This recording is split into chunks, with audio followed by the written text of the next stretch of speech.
কে ওখানে? আমি মিস পেতনি বলছি। তুমি পেতনি হবা কেন?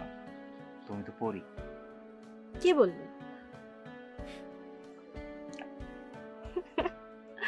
বিশ্বাস হলো না, কেন? কারণ এর আগে তো তুমি কখনো আমার প্রশংসা করোনি, তাই। অনুভব করো আর অনেক কিছু বুঝতে পারবো। কবে আসলে তুমি? এই যে আজই সকালে। আচ্ছা, এসেই বড়শি নিয়ে বসে পড়লে?